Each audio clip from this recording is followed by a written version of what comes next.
Welcome to the Below Football Kaizer family. Don't forget to subscribe to our channel and press the bell icon to be the first to get the latest news. Kaizer Chiefs suffer the same old big problem in draw with bottom-of-the-table Chippa United. The Glamour Boys faced the Chile Boys, hoping to get maximum points at the Nelson Mandela Bay Stadium in Port Elizabeth on Wednesday night. However, it turned out to be a tough assignment against the relegation-threatened hosts who were not in the mood to lose. Amakasi have now lost ground in their bid to win the title in the ongoing campaign. Chiefs dominate Chippa but Kaizer Chiefs and Chippa United played to a goalless draw in the recent Premier Soccer League outing, which denied the Soweto Giants at least a top 3 slot.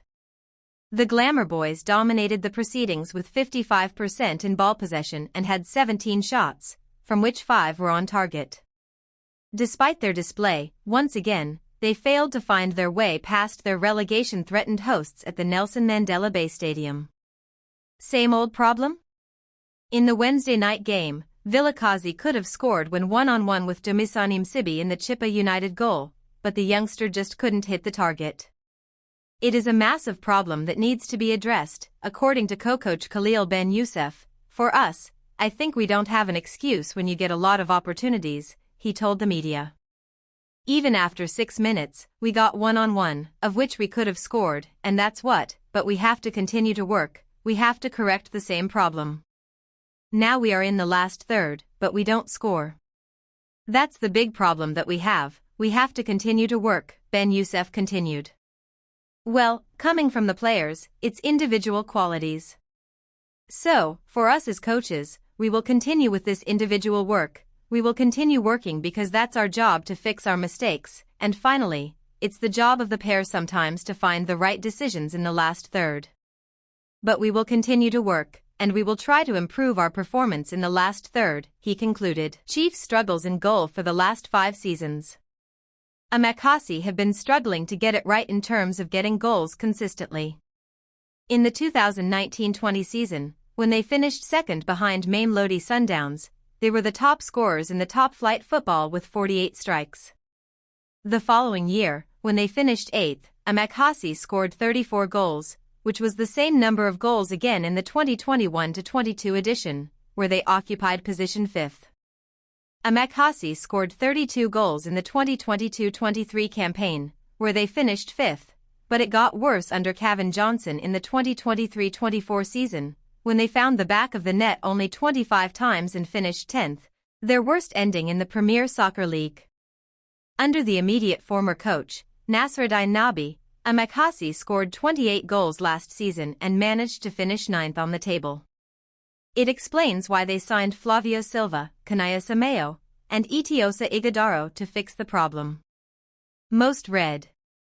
1. Another departure from Soweto Giants. Pirates release attacker after Mokazi transfer to Chicago Fire.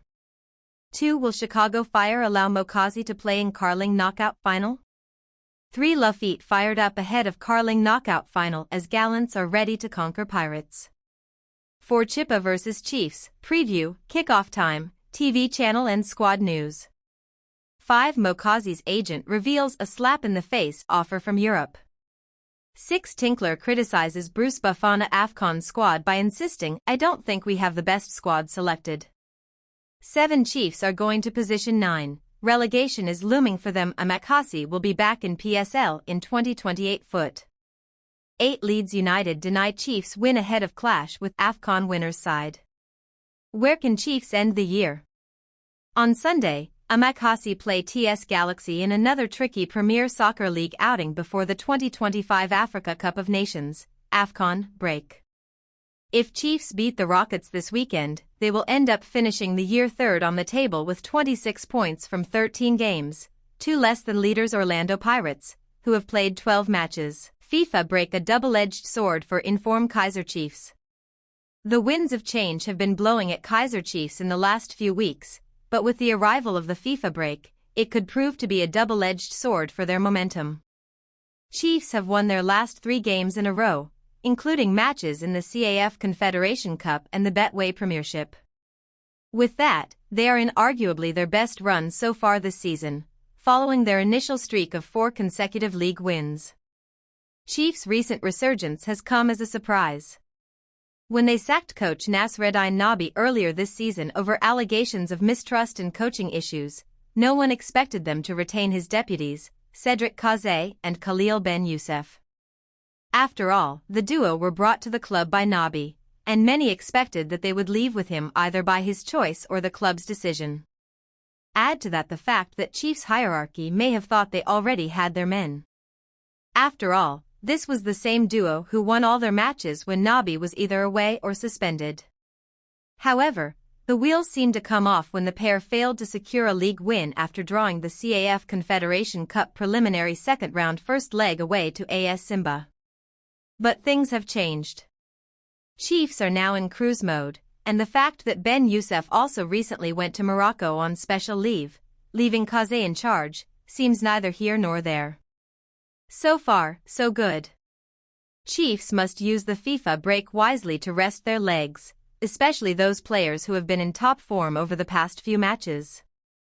Mfundo Vilakazi has been one of the most promising players to emerge in the Chiefs setup in recent years, winning matches with his assists and goals, a sign that he's slowly but surely coming of age.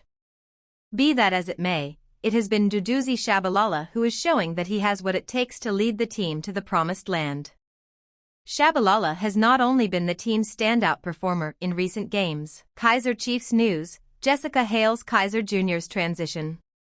Kaizer Modoung Jr. played for Kaizer Chiefs between 2003 and 2014 when he retired before moving into management. Modoung played for Chiefs as a striker between 2003 and 2014 before retiring from professional football. He was always earmarked for a non-playing role within his father's club post-retirement. His brother Bobby Modoung and sisters Jessica and Kemiso have always been part of the Chiefs' first team in different roles. Of course, it took years of learning the ropes before Kaizer Jr. was given the position he is now occupying at Chiefs. Now, Jessica, speaking to Mazola Molef, admitted that it has not been an easy journey for Kaizer Jr. but expressed her pride. While Chiefs are not doing as well as the majority expects, Kaizer Jr. is trying his best to ensure that the team is competitive again. Kaizer Chiefs, Jessica proud of Kaizer Jr. I'm very impressed. It's not easy to make that transition, and it's taken time and it's a process, said Jessica. Moving from playing, taking some time to study, because he took some time out to study, interning within the organization, and really now working full steam, it's been a process.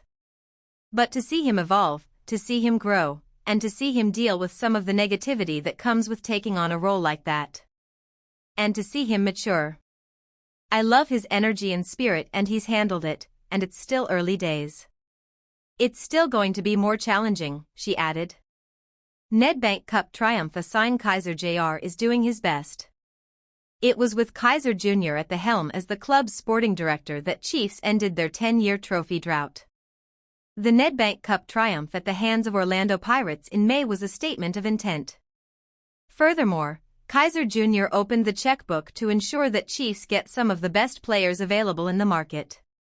All that's left is for the Chiefs' technical team and players to get things right on the pitch and deliver positive. Amakasi would have headed into halftime with a healthier scoreline had they made use of their chances created late in the second half. The Glamour Boys were pegged back when Leeds United equalised in the 53rd minute after winning a penalty. Under pressure, Chiefs conceded a penalty by bringing down a Leeds United player, giving their opponents a chance to strike back. Finally, the game ended in a 1-1 all draw as Amakasi failed to make their chances count. Chiefs to face Smith's QPR. The tour is expected to last for 11 days, and after games against Manchester United and Leeds United, Chiefs will face Queen's Park Rangers on December 6. QPR is home to South African star Tylon Smith, who has been handed his first Bafana Bafana call-up by head coach Hugo Broos.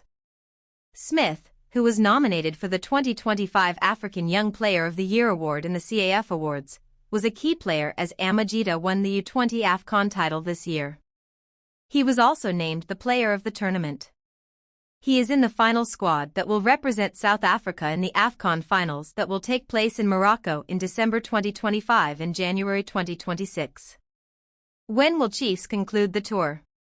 The team will also attend a Premier League fixture between Leeds United and Chelsea and enjoy a day in London, including a visit to the Premier League offices, before concluding the tour. By organizing the tour, the organizers are hoping to achieve one of the primary goals of the DDC competition, growing local talent and becoming a beacon of hope for aspiring footballers, providing them with the opportunity to showcase their talents. Most read. 1. Bruce explains why Mofokeng got the nod ahead of Shabalala and New Bafana striker based in Saudi Arabia. 2. Chiefs issue injury update as Amakasi target Pirates, but key player claims he prefers assisting over scoring. 3. Without Pirates, blind CAFCL winner would be uneducated.